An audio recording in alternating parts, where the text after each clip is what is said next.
Welcome to Front and Center with Jacquie Jordan. Hi, Jacquie Jordan. Melissa Joan Hart here. I hear you have a new iHeartRadio podcast, Front and Center. That's awesome. So, here's a toast to all the people making an impact. This is Front and Center with your host, Jacquie Jordan. Entertainment and pop culture expert Jacquie Jordan is with us. Two-time Emmy-nominated Hollywood producer Jacquie Jordan.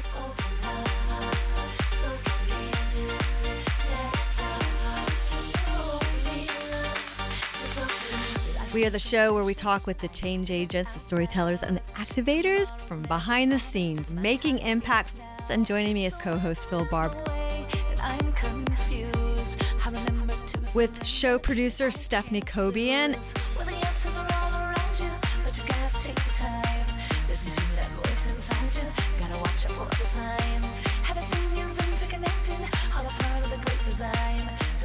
One of the great things about AI is that it can help us make decisions better. I think that we've lost trust in a lot of institutions. Instead of making these snap decisions, let's understand where everybody's coming from. Welcome back to Front and Center. We are the show where the behind-the-scenes people take their seat with us, front and center. I'm Jacquie Jordan, and this is show producer Stephanie Cobian and co-host Phillip Andrew Barbb. And joining us is our good friend Siraj Raval, YouTube star. I can call you a YouTube star, right? Yes, that works. Artificial intelligence. Why not? Author of Artificially Intelligent, Living Smart AF in an AI World. And we're kind of age busting right now because Phil wrote a book called I Hate My 28-Year-Old Boss, which is you're in the hot seat with us. Perfect for this. 28 years old. What I've learned from you of so many things. Earlier in the show, we talked about grayscaling, and as you know, I've grayscaled my phone. Can you talk a little bit more about it and how it impacts our brains? All of these social networks that we use, Facebook, Instagram, WhatsApp, Snapchat, there are entire teams of engineers that their whole job is to try to keep your eyes addicted to the screen because that is the business model that makes these companies run. They're all ad-based. So what they do is they engineer the color schemes. I'm talking about gradients. I'm talking about very specific pixel level colors to keep your eyes on the screen as long as possible. Now, this has nothing to do with IQ. This has nothing to do with how smart you are or anything like that. These are just very primal functions that all humans respond to. These are very primal functions that are below our neocortex, part of our brain. They're part of the reptilian brain that we all just respond to. So they will engineer the colors in specific ways tuned to your specific mind based on how you're swiping, based on the patterns of your own activity to keep your eyes on the screen as long as possible. These are data points that we couldn't even imagine, but machines can do this. They can create these techniques called algorithms to keep your eyes on the screen as long as possible. So the way to avoid that is to just go grayscale. Which is not an easy setting to find in my experience, I might add. But the colors gets people like me to buy jeans off of Instagram. Is that exactly the case? Exactly. Get you to buy jeans, get you to think thoughts that you didn't even know you had. For example, you could just start craving like orange, like the flavor of like an orange, but it's because they wanted you to do that. It's like mind control. It is mind control. It is mass industrial global scale mind control. But grayscale, I looked at Jackie's phone. She sits next to me, and I can't get myself to do it. When she's taking pictures, I'm like, how do you know if that's a good picture you just took? I haven't been able to give in yet. Yeah, so with pictures, that's the thing. So I'll show you after this, but there's a way to just like triple tap the home button on your phone, and it just goes back to color, and triple tap it, and it goes back to black and white. I haven't figured that one. I don't know that one either. I just learned that like the little clock on my iPhone actually moves as it's like the little clock will be going through, and that blew my mind. So I'm shocked right now. I don't even know what to. I don't know. It's the weirdest thing, Phil, when you see it. Look at Jackie's phone. It's so weird. I definumber use it. I can't get into it yet. Ever since I met Siraj, I thought that was brilliant because I became a thumber. I would thumb through this most ridiculous things. I mean, ever since the beginning of the show when you talked about jeans, I want to just shop now. All I want to do is just buy things. So I find that on the phone, do you guys find that it's easier to buy things? Well, obviously. But if I'm in a store and it's in my hand, I'm like, do I really need this for X amount of dollars? But like when I'm just ordering on Amazon, I'm just like, click, buy. It's awful. Yeah. Why am I doing that, man? Tell me. Well, that's awful, but it's also a great thing just because you don't have to go to the store anymore. it's awful for retail. It's awful for the 30% of American malls that are closing because Amazon is sucking up $30 million in revenue every year. But that's a whole different. I was going to say problem. Joanna Massey, who's coming up in the next couple sequences, is going to explain exactly the cultural difference on that point, which I think is a really good one that you bring up. Part of your advocacy, Siraj, is that you are advocating the benefits of artificial intelligence for everybody. Like, this is what you are campaigning and educating people about. Yes. I'd love to hear that. I'd love to hear what are some of the benefits? Like, where do you see it? What are the big positives that like someone like myself isn't even aware of? Yeah, so many benefits. I mean, starting with the fact that let's talk about something. I think probably the most important thing would be in healthcare, right? So healthcare in this country, at least, it's a very broken system. There are millions of people without healthcare in this country alone, and that's because of the costs related to healthcare. But what AI can do, artificial intelligence, is it could put a doctor literally in your pocket. So in the past few weeks, just on my YouTube channel, I've been building like one-off apps in like 1-2 days just to like demo it to people. Like, here is how you build this, and this is what it does. One of the apps that I built is basically a doctor in your pocket. It's like a chat bot that you can say, I have a headache, and it'll reply like, okay, what are your other symptoms? And you'll give it your symptoms, and it will give you a diagnosis automatically. And the way it does this is that there are tons of questions and answers on the internet, on sites like PubMed and like Reddit, where verified medical professionals will be answering these questions. And so what you can do is you can train an algorithm to learn from all those question answer pairs. And so when you give it a new question, it's already going to kind of know what the answer is. See, when I stub my toe and I go on like WebMD, I walk away and I'm like, I think I'm dying. I think like this like you could have leprosy. I go down that crazy wormhole. But that's fascinating that the algorithms are able to put all of that together. Well, the problem with WebMD is kind of like the problem with the internet more generally, in that there's just so much data. And we as humans, we have like a literal biological, neurological limit as to how much data we can process. So that's also a part of the reason why a lot of kids have anxiety and depression, because of just the deluge of data that's going into our brains that our minds are not accustomed to. They don't have the ability to process it. They don't have the ability to process it. But one of the great things about AI is that it can help us make decisions better. So in the case of WebMD, you have all those decisions there about all the possible symptoms, but ideally an algorithm, an AI, will look at all of them based on your preferences, tell you what the best option would be for you.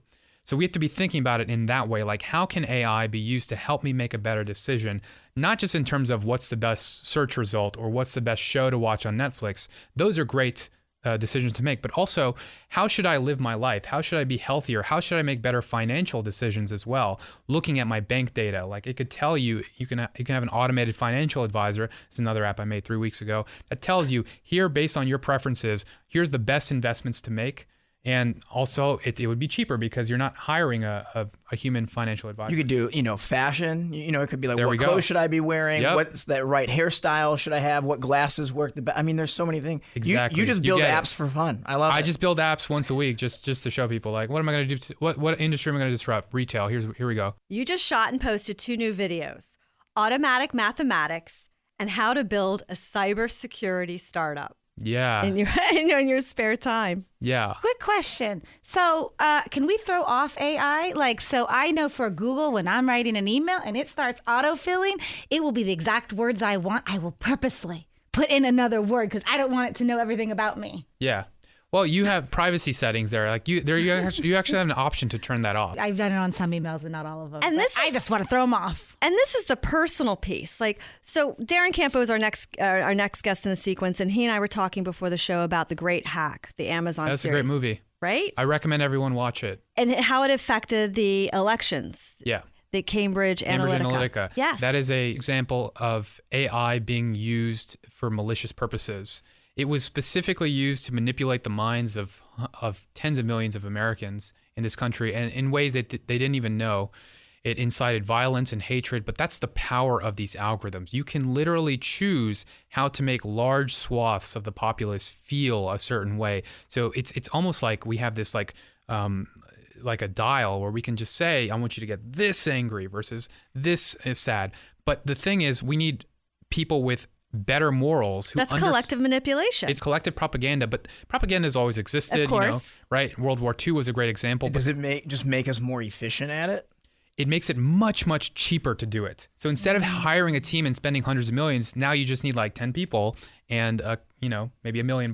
So are we potentially going to because you advocate the beneficial uses, and what I hear you saying is that, we need to like memorialize what that would be. So what are your thoughts, Siraj, on keeping artificial intelligence from becoming an apocalyptic situation or getting out of hand like a Terminator or a Stanley Kubrick's 2001? Well, one thing that we can do, like once we're all aware of the negative implications of this technology, which unfortunately, I still don't think like most of this country is aware of how bad it is for you, like these algorithms. Once we're aware, we can start organizing, we can start voting, we can start telling these companies that we don't want it to be this way. I think that a lot of it is going to come from policy, right? It's going to have to come from somebody in some government position saying, Facebook, you cannot be optimizing for people's attention. You have to optimize for their well-being and their mental health. That's the only way that you can make this happen, I think, at this point, because Facebook is too big to fail. They keep growing. So it's going to have to come from policy, I think. Because we're, Stephanie and I and Phil are worried about, I'm worried about obviously genes and Google words. Right, I'm worried about like my dating app algorithm and like why am I not getting better matches? And yet, that's a good one we could talk about as well. And but the threat is real. And our next guest, Darren Campo, fictionalized really what happens to the planet when it becomes a threat, when artificial intelligence takes over. But we are kind of coexisting right now with our potential big demise. We are coexisting. We are co-evolving. I like to consider it like we're co-evolving. Like we give it data by all of our actions on these platforms. It learns from us. It helps us then make decisions, which we then use to give it more data. And so it's this co-evolutionary process that we're in the middle of. So we have to tweak some things on the AI side to make sure that we're evolving in a beneficial way, not an exploitative way. So if the robot comes and you have the ability to have the robot in your home, that's gonna be your butler robot. Yeah, Rosie the robot. Rosie the robot. Jetsons. Are you on board? Are you signing up? Yeah. Or are you no robot for you? So I'm on board. However, so I had this idea that Rosie the robot was going to be the way that we're all going to live. And in fact, I had a startup back in like 4 years ago when I was a student at Columbia, where I was building a robot for older people with ALS to pick things up off the floor.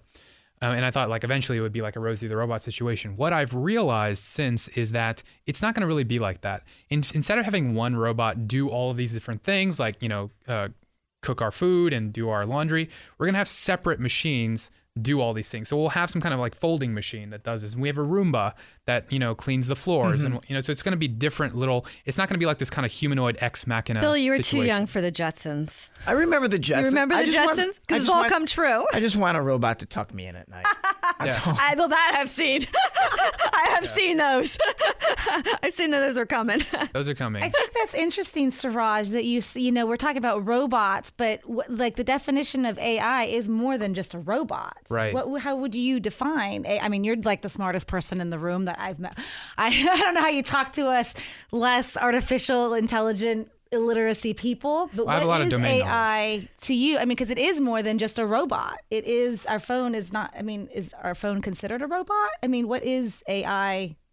What is artificial intelligence? Artificial intelligence as a field has been around for about 50 years now. And when it first started, it was basically anything that was considered a software based. So anything that had code in it that you could run on top of some kind of silicon based transistor chip.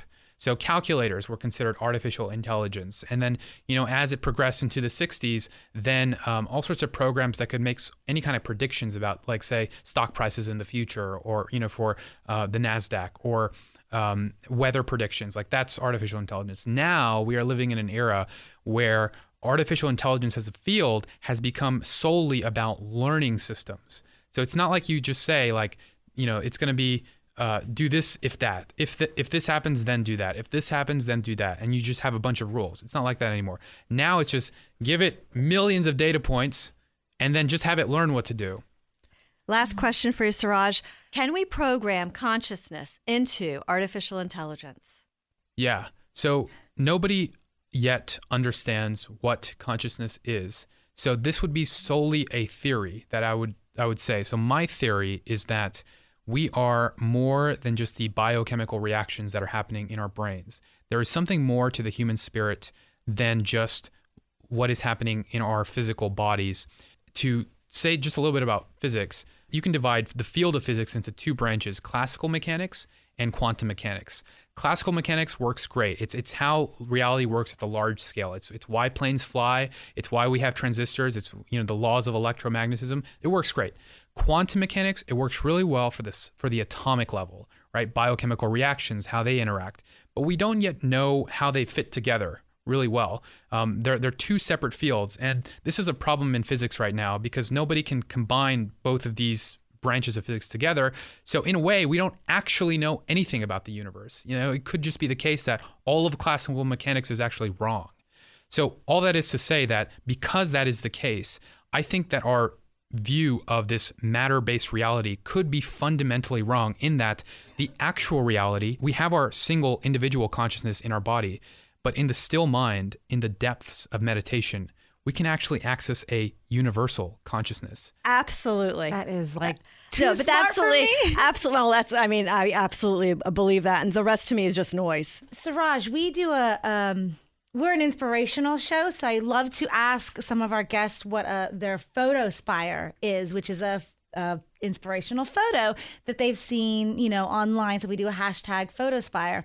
What would be a recent inspirational photo that you've seen, say on Instagram, or that you've actually posted yourself, say in the last 30 days? I don't think, when I say, I talk a lot about social networks and how they're bad, but the actual, it's not the networks themselves that are bad, it's the algorithms. The content can be great. So one of the people that I follow who outputs some great content is Jay Shetty, who's a former monk. And he just had a photo on Instagram. It was basically him like talking, and there was a quote, and it still kind of sticks with me. It said, "Don't ask someone for directions if they've never been where you're going." Love it. Yeah. Siraj, thank you so much for being here. We look forward to the privilege of publishing your anticipated book, Artificially Intelligent, Living Smart AF in an AI World. Thank you so much. Up next, TV Guestbook Publishing author of the AI sci-fi series Stingers, NYU Professor and TV executive Darren Campo. We're in the business of mood raising. This is the main thing that everyone is selling, and the main thing that everyone's seeking. So I try to be a bit of a mood raiser myself. And later in the show, Dr. Joanna Massey, author of You Raise Them, Now You Have to Live With Them in the Workplace, How Millennials and Gen Z Are Changing the Way We Work. I've been in-house now for 30 years. I can tell you that what we're hearing and seeing and what's changing is not new. If you are doing extraordinary things from behind the scenes, from any walk of life, we'd love to hear from you. Send us a note on our website, frontandcenterpodcast.com. If you're ready to write that book you've been putting off, join us at guestbookpublishing.com for a how-to step-by-step online course that shares your publishing options and paces you on how to structure your book.